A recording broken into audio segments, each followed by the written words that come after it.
Quorum. All right, thank you very much. And this moment is when we have public comment. If there's anyone that would like to make a comment, then I'll have to read a long spiel, but otherwise we can save all that.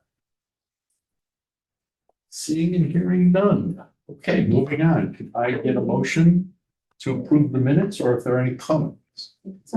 Second. All in favor? Aye. All right, minutes are approved, which brings us to the review of the monthly financials, please.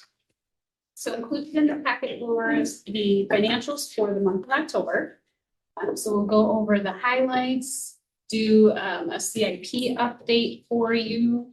I also wanted to highlight at the end of the presentation, the proposed change to a budget officer system that's on the Thursday night agenda, and then we'll wrap up. Sean will provide an overview of public safety donations. So we finally have good news on property taxes. There you go. Perfect. Thank you. We're running less than last year, obviously, because taxes are late. But we're only about 52% of budget at this point. We didn't get any money in October, but the bills are out there. They're posted. So good news for us, not great news for everyone. But they are due for December 15th. So we're hoping that we will get the bulk of property tax distributions by the end of the year. With the December 15th due date and the holiday and the erratic distributions from the county will likely have some carryovers that will come back to this year. But it should all meet that 60-day window. So when we look at year over year, it should be pretty comparable. And sales taxes still running high, more than last year, and monthly budget. We're at 92% of budget. And this was for July sales and still running high due to the classification from the use tax. This month, our income taxes, parking fees, garbage services fee, and sewer charges were all higher than last year and monthly budget. We did have an issue with our garbage service provider running behind on our garbage services fees. We think we've resolved that issue. We've received 3 months worth of back payments. So we're back on schedule of where we should be. Do we have a sense that they're failing financially? No, I think sometimes when what we've experienced in the past is when they have changeover in staff, there's a learning curve on the remittance process. So it takes them a little while to catch up. So I think we're back on track now.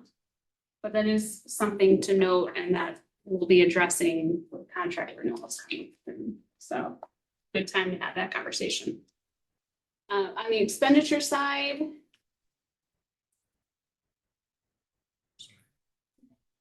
Yeah. okay, guys. We're running higher than last year, only 74% of budget, so essentially on target.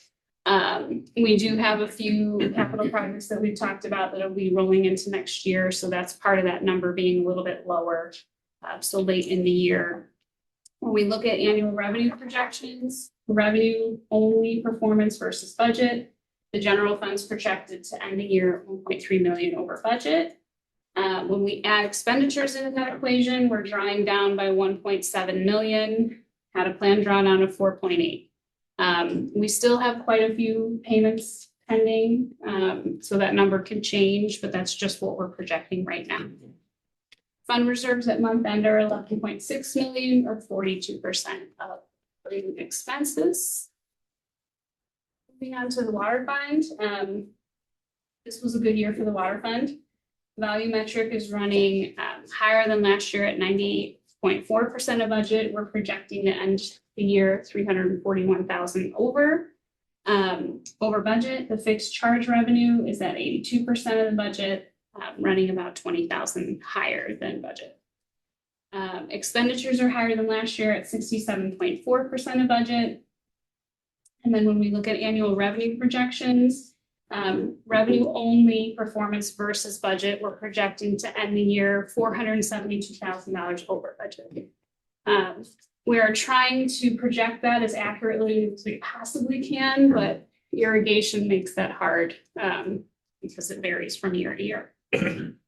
When we add expenditures into that equation, the water fund has a planned drawdown of, it was a budgeted drawdown of 2.8. we're only planning on drawing by 1.7.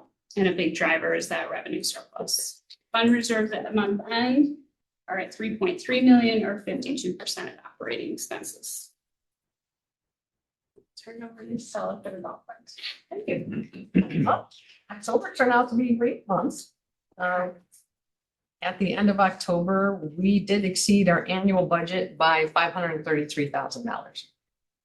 We did not know what this year was going to bring with construction and temporary facilities, but we came through shining pretty bright there, considering what we have. Overall, we're looking at projection of netting $200,000 this year, which we were anticipating breaking even. So I'm really happy with that number. We also broke 40,000 rounds, which was a goal of mine. I really wanted to hit that 40,000. That was at the end of October, and we've been open in November as well. So that's great news there. Friends of the Glencoe Golf Club, they did have a cultivation event. Jillian Goodman hosted at her house for a small group of people. Myself and one of the architects presented, and we've already received $35,000 in donations from that. So yeah, really excited about that. We do have another event planned for tomorrow. One of our other members, Sarah Paff, is hosting another event at her house tomorrow. So looking forward to helping out there. And the construction update, if you have come by, we do have a parking lot now that actually has stripes and you could see them. So the south parking lot is completed with the binder. The last 1.5 inches will be done next year, and they won't finish that until all the construction trucks are done coming out there, so they don't ruin it. They are working on now the north side of the parking lot, which has been very interesting, trying to get people across to get to the pro shop. They will be finishing that this week. They have to be finished before next week because the asphalt plants will close. So that binder and all of that work should be completed this week. They have brought in the trusses, so the steel trusses are being put up right now. And the installation for geothermal is also happening right now. So there's a lot going on. Great. Thank you. Okay. When we look at the rest of the village's funds, debt services expenditures are still low, 14.2% of budget. The debt service expenditures for the second installment are on this Thursday night's agenda. So you'll see that, as well as a interfund transfer between the general fund to the debt service fund to cover that payment. Because property taxes are so late, we still have to pay that bill. So we will transfer that back. You'll see a transfer back once we get enough in property taxes to do so. Capital projects expenditures are at 19.6% of budget. It's really timing. As you just heard Stella say, they are making a lot of progress on the golf club budget. So I do expect to see a lot of expenditures kind of roll in before December 31st to catch up in terms of expenditures there. MFT expenditures are at 104% of budget. I think we've talked about this at Finance Committee before. Those are running a little bit higher than usual because we purchased additional equipment this year. So that's on the village board agenda as well for consideration, just that amount of excess. And then both of our pension funds are running right on target. We haven't had any, knock on wood, no new retirements, no new changes to those. The personnel, full-time salaries and pension contributions are still running high, higher than last year. Salaries are higher than last year because of filling vacancies. Getting so close in public safety, but it's decreased by that amount of pension costs that's lagging the amount of property taxes that should be transferred into the pension funds that we can't until we get property taxes.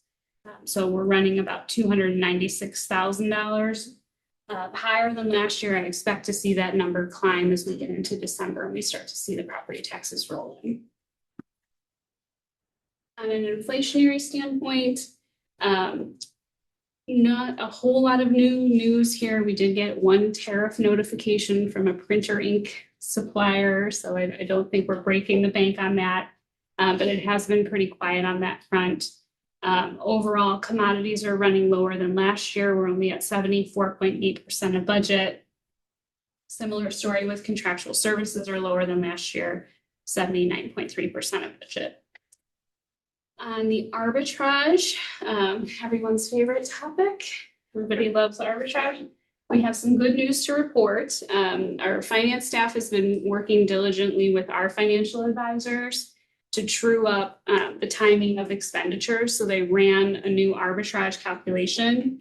We don't owe any arbitrage on the 2021 issue, which is great. So all the interest that we earned on that issue, the village reinvested, and we can keep to pay it back. That issue, if you recall, was like $6.4 million. So that was a pretty significant one that we were able to spend fairly quickly. The 2023 First Golf Club issue bond, that was $3 million. We are estimating the potential arbitrage rebate to be $79,000. That's as of the end of October, because we're not meeting those spend down marks. We will rerun the calculation. That number might come down a little bit, but that is just where we're estimating right now. Once we spend down that entire issue, we'll rerun those calculations and we'll report back.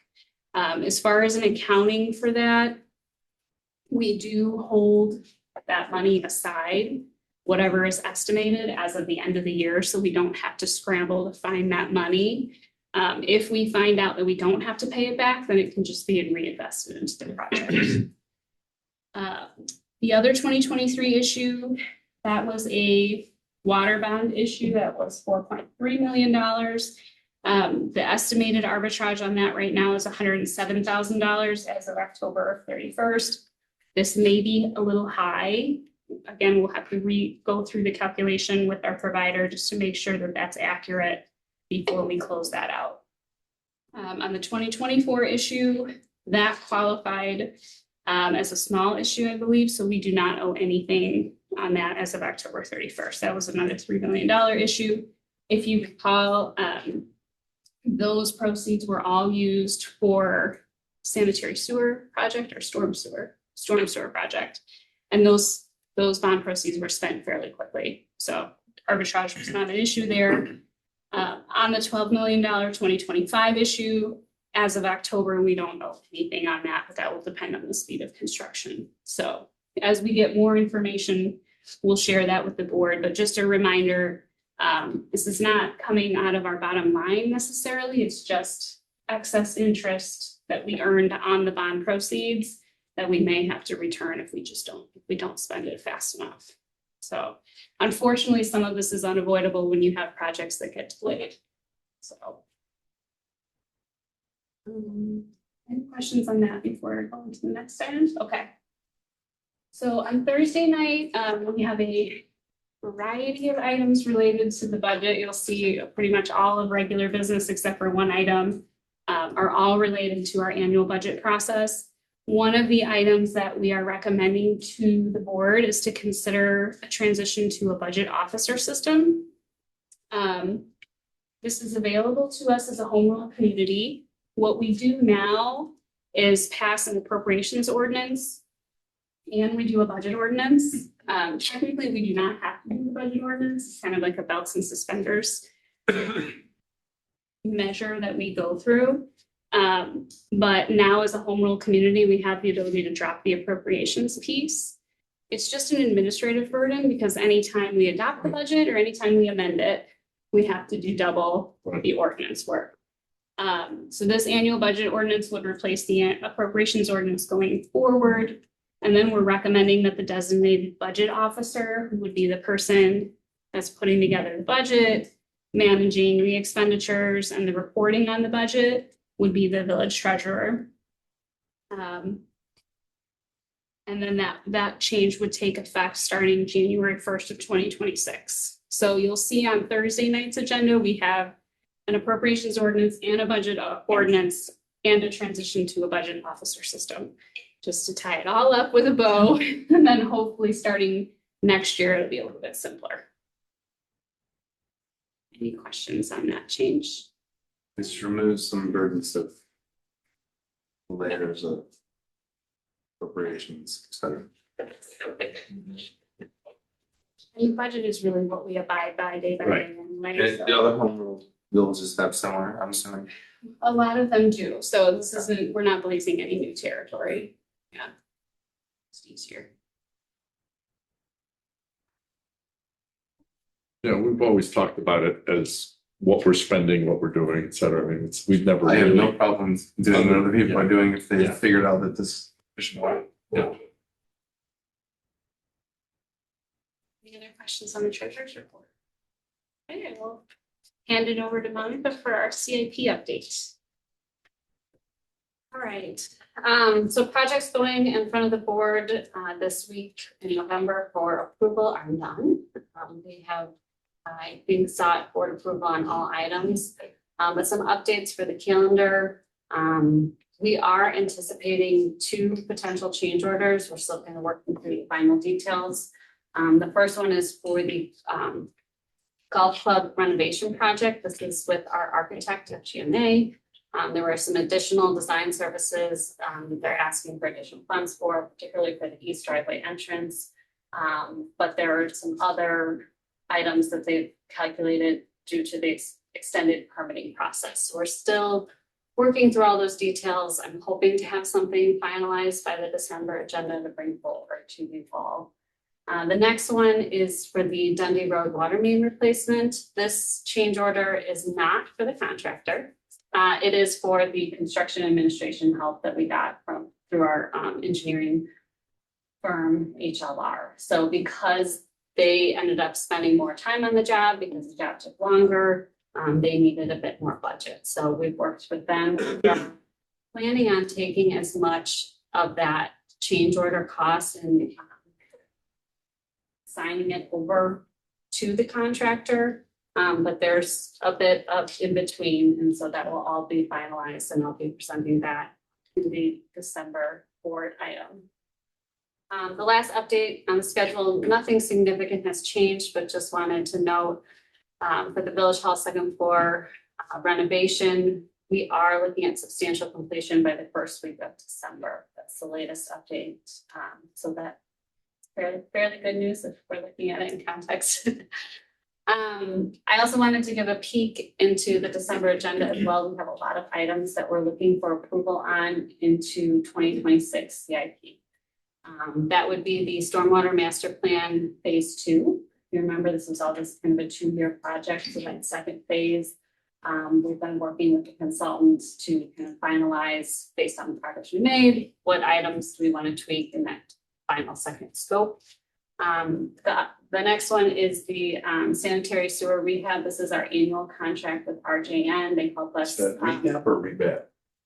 Sorry for the typo. Rehab. Okay. And then Because I was really sitting there going, what that is? they would be doing some defining. No, it's rehab. That was a technical term. You could have thanked me up.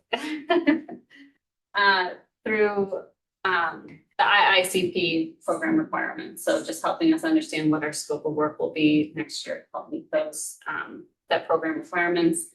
And then I think we'll be looking at the purchase of all of our vehicles for the 2026 budget. So that includes the grappler, the 2.5 ton, and the 1/2 ton pickup truck, as well as the public safety patrol vehicle.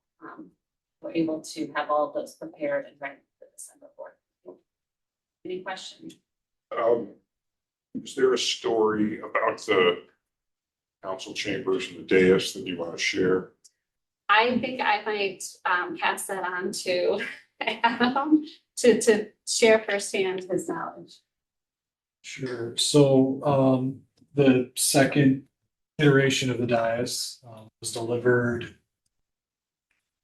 last week, and they had rebuilt it incorrectly again. No.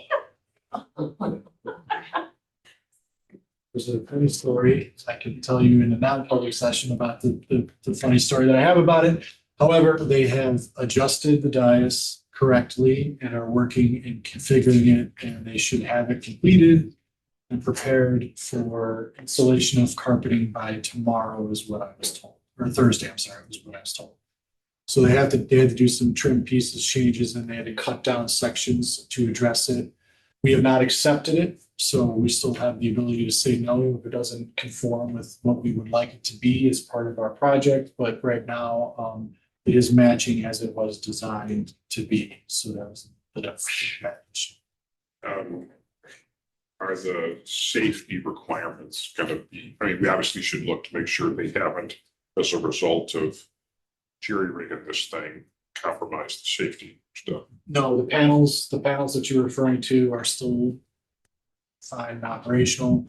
The cut down didn't occur to that section. That was a concern, because if they had to adjust that, we could talk about another year and a half to get those panels reconfigured, but luckily they were able to address that and not impact those panels. Okay. So, they're preparing.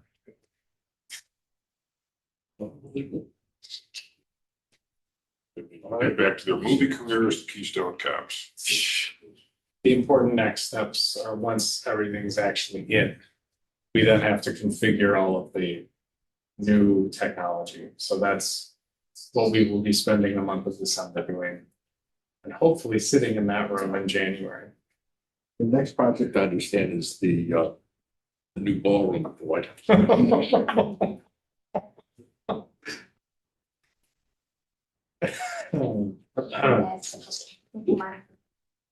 I just want to say thank you for providing this spreadsheet, providing like our annual overview. I think we've added, looks like we've added some more things, which is helpful in the engineering section. Helps me kind of just keep an eye on, how we're doing on some of these design. When they trail and all that stuff. Anyway, my questions are, for the water main replacement project, do you have an update on the retaining wall? We do. So there was a bit of back and forth with the contractor. Once a final approval on the wall was made, it was going to take 4 to 5 weeks for material delivery. It should be delivered this week with the 20th is actually their expected delivery date. We didn't want them to start the week of Thanksgiving, so it is all planned for the first week of December. Also on the double ICP program, are we gonna do 2 years worth next year or just 1 year? No, I think, so we will be executing on the construction work that we had delayed this year. Oh, So that will be ready to go early next year, is to get those plans finalized, complete that construction work. But I think we will be going back and looking at more of like a design engineering scope for next year. To see what will be able to accomplish. And last but not least, I'm curious, what CIP projects you think we're gonna prioritize at the beginning? Not other than these. So we've started putting together the CIP timeline for 2026. I am planning on including it in the December finance committee. Yes, so there are quite a few that are at the beginning of the year, where we're trying to have things ready and go out to bid.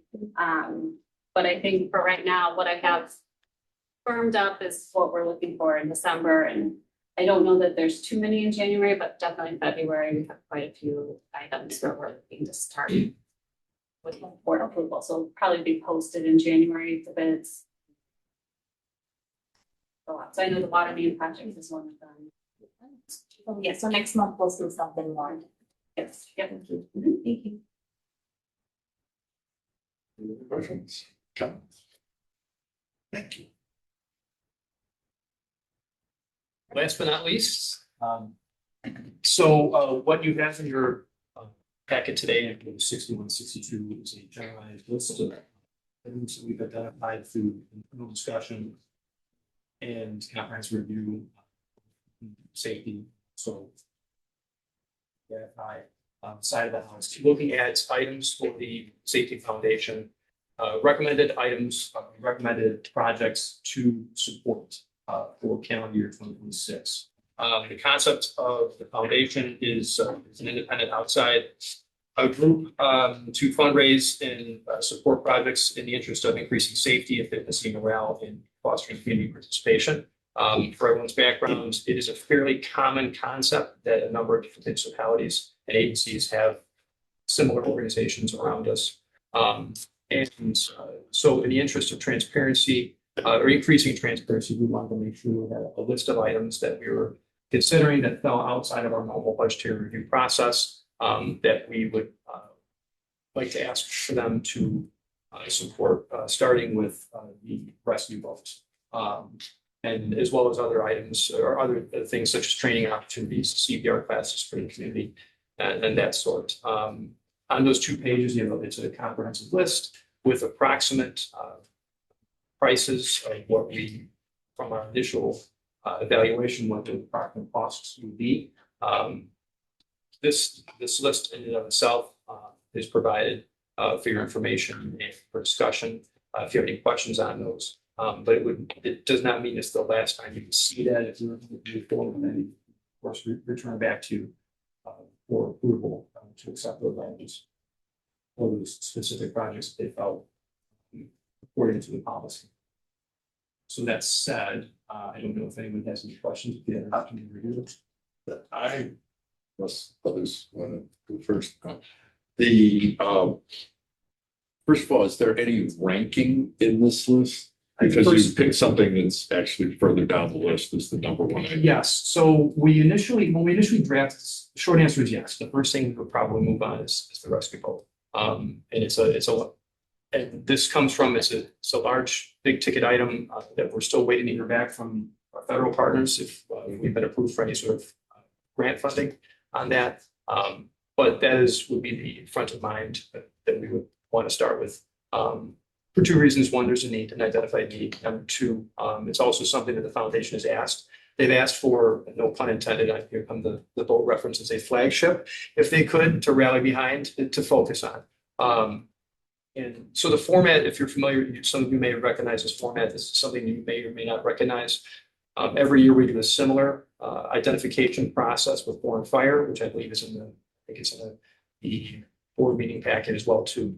We meet and I try to identify those individual projects that we hope to support with an approximate dollar value. But that would be to answer your question. That's the first thing that I would ask. As we go, we initially tried to prioritize them. And as we see, sometimes, there might be a shift in priority as we go. That's the first thing I would focus on. Because, I mean, some of these things seem to fall in very different kinds of categories, if you will. I mean, rifle rated plates for, vests versus, training programs, scholarships and things like that. You have quite a different category of need, if you will. There's a wide variety. So when we first initially began to draft this list, we tasked staff with identifying needs, big picture needs, things, and things that if we could support them today, what would we do? And the fact of the matter is, we always want to be conscious of being careful with the village dollar. So as we go forward, though, some of those things again might shuffle around. But you're right. It comes down to there's a number of different things from the boat to rifle rated plates to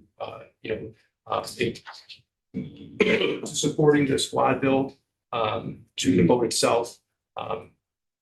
It's a big broad brush. Is there anything that makes it easier for the foundation to raise funds or things they would prefer, that their donor base would prefer to donate towards? That's a good question. So Trustee Scott and I attended an event this last Friday, and that was actually some of the questions they were asking. What do you need right away? What do you need?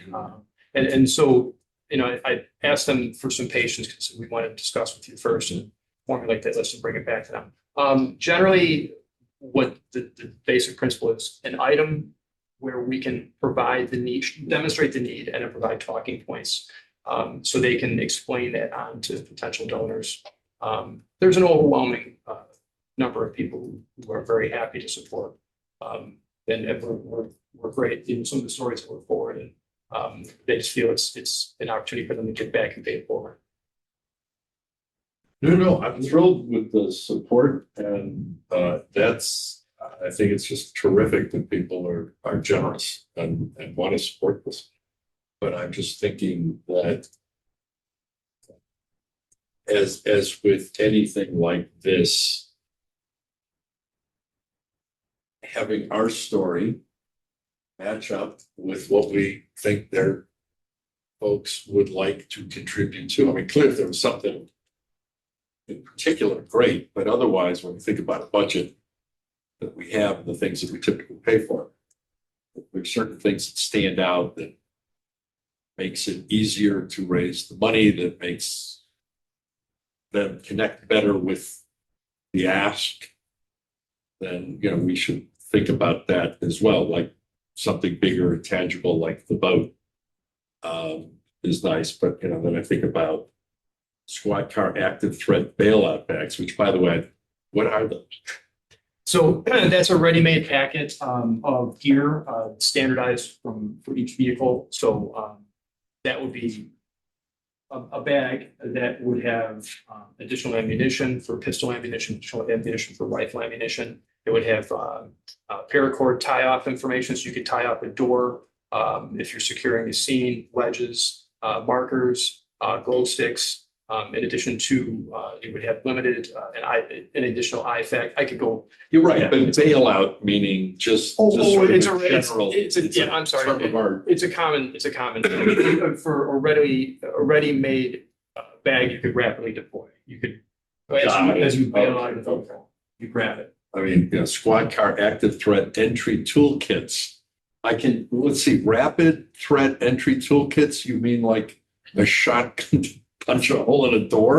All very exciting buzzwords. Yeah. So it's what's called a breacher pack. So that's a backpack that has a small Halligan bar or a pry bar, a small Okay. ram, The small ram. Got fighters. it. Okay. And it's made for a rapidly deployable. Right. Again, same thing where one person could have it, and then you'd have all the tools you might need to make a force entry to the door. Okay. Well, again, you know, I'm sure some people will find the scholarship type things and supporting, you know, the additional learning and those items versus other people might be moved by, oh, they need a boat. Let's get them a boat. So we should think about that. Does anybody? So,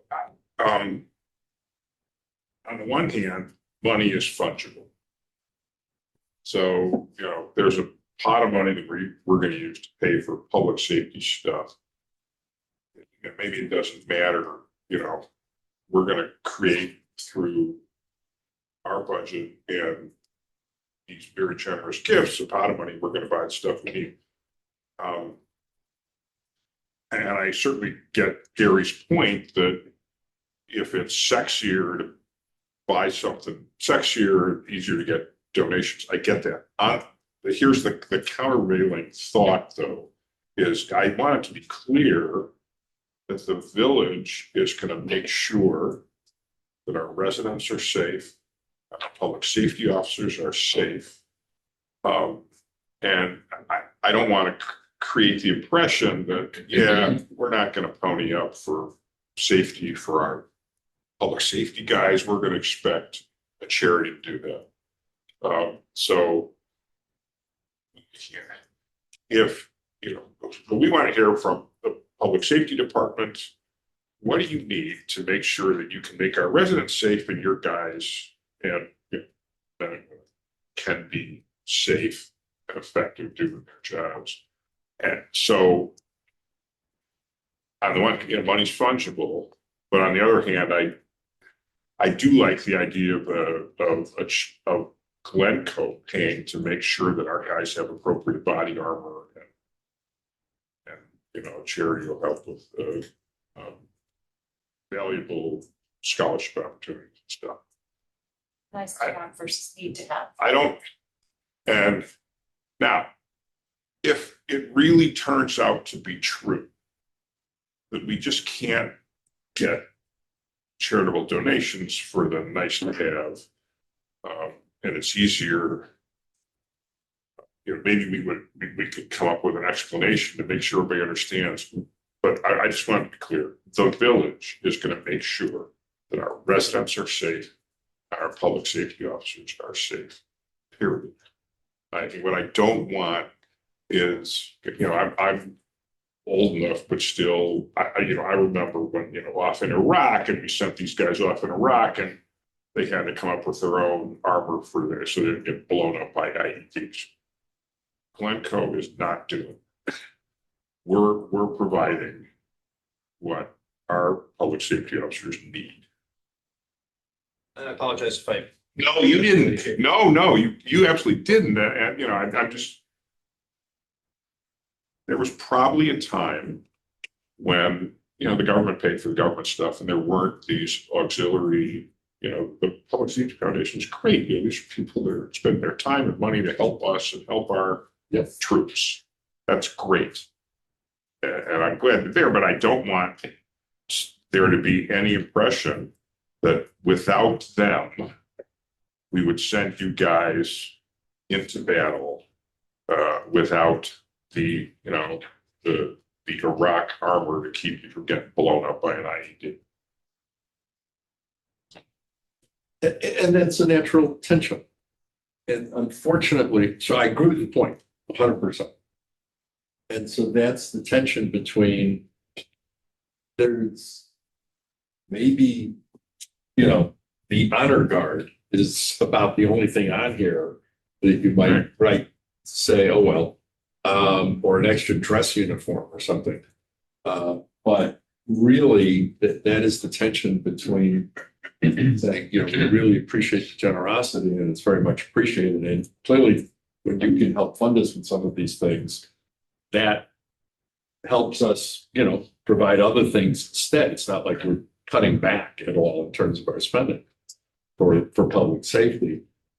Maybe we're just going to, So if it turns out, balance, you know, we just have to find out if the Public Safety Foundation says, I can get you X dollars if I'm doing this sexy stuff, but I can only get you half of that if I do the less sexy stuff.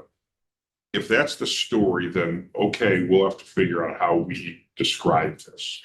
Because we want the total dollars, but it just has to be clear. And, you know, we had this when we talked with folks about our, you know, computer safety too.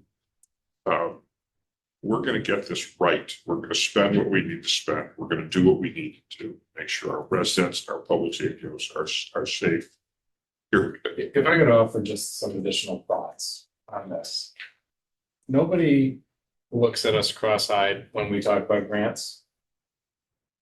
Often those grants are coming from the state or the federal government.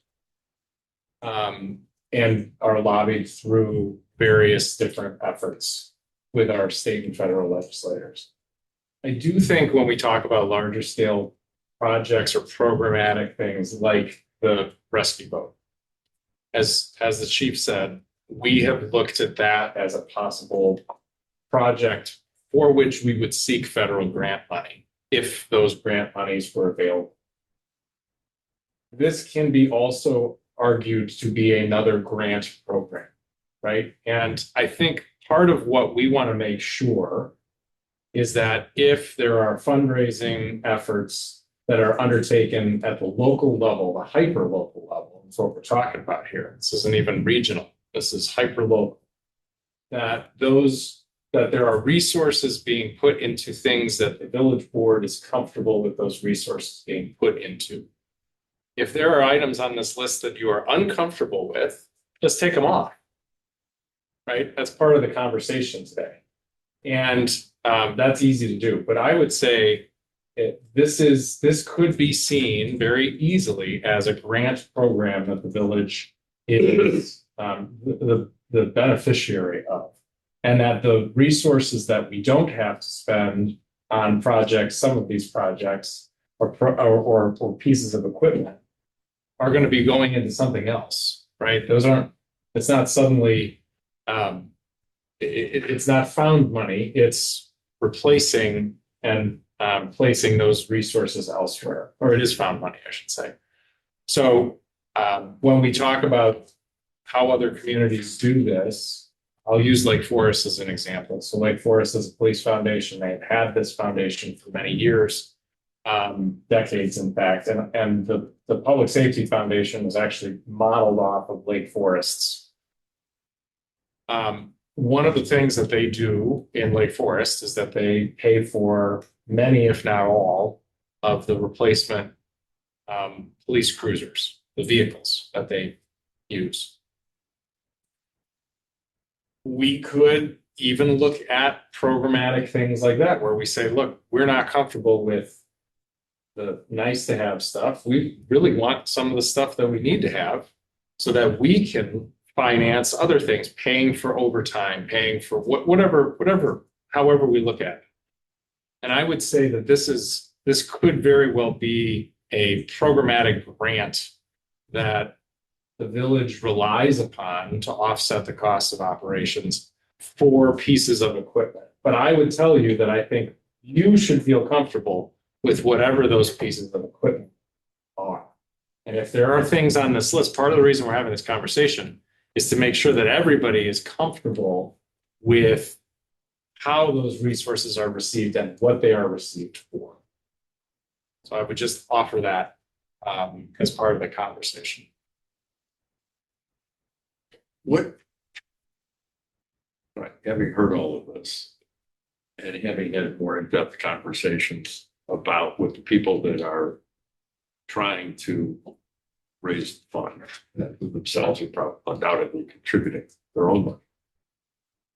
What's your point of view? I think this is a logical step to support any agency in items that they need to increase efficiency. Also, there's a secondary value to it. I spoke at length, it was very calculated. The very first thing that I wanted the foundation to purchase were the IFACs, the individual first aid kits. And that was something, not only are you putting something in every officer's hands and every department member's hands, that provides you with an immediate ability to treat trauma. It's something that's very standard. We brought back from the Iraq War, from the United States Marine Corps, but it's every law enforcement agency. And quite frankly, now every fire company also has a similar system in place. But it provides something in those officers' hands that can not only save their life or save someone else's life immediately, they don't have to wait for an ambulance. But it also has a value in morale, where I can say, I look at that and it has a little patch on it that's from the foundation. And I know that the residents of Glencoe cared enough to put this in my hand. And so that's the secondary impact, is it shows the value that the residents, not only the village, because they know the village is going to give them everything they possibly can. That's the thing that's great here is we have so many great things as provided by budget, but the budget is fair. The budget has limits. It always has limits. So that was why I was very careful to put that first thing in hand. That's the value of this. So it's the continued value. It's born of, village manager has a number of different residents that reach out all the time and say, hey, what can I do to help? And this the genesis of this is from one of those conversations. And in growing that's where we came from in this concept, looking for items that could increase that efficiency, increase the safety, and increase morale, while also trying to foster community engagement. Like the last thing that's on the list is to have the foundation pay for CPR training for residents. As it is now, we do receive requests from residents asking for CPR training. And we do it for a nominal fee. But there's a back end cost in personnel and so on and so forth. So in order for us to offset that cost, it's one of the things we indicate that probably be a good fund. And it would also, it aligns to a lengthy conversation I had with a resident who was hoping to foster, a retired doctor, hoping to foster a similar program here as well too. So I think has nothing but as long as, to the village manager's point, as long as the comfort level is there, I think it has nothing but benefits to the department and village. Thoughts?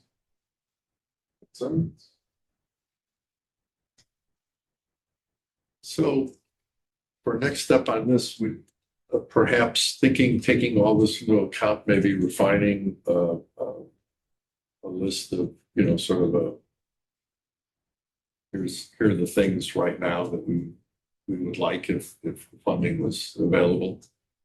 Yes. as a little more right order, and then if there is anything, you know, rifle plates, if people are willing to actually, God bless, they already have to wear the damn things. Now you put plates in them, they're got to be even more uncomfortable and whatnot. If that's a wonderful thing to have, and it's not on your list, then we should probably talk about that in the person's budget. Should just be up to the president's budget. We can probably, we'll sort of point the rifle plates in particular, it's something that we normally would purpose. It's something that, again, the nice to have, it's been the kind of talk about the nice to have as close to the needed. The village purchase is absolutely everything we need to operate, we just want to make it better. And I can prioritize and provide those, again, as talking points as well. And So we definitely, yeah, I would definitely want to go. Or it seems like we have consensus. We Yeah, definitely no, want to we- go forward. So yes, I guess I would ask the question, is there anything on this list that makes you uncomfortable or gives you any pause?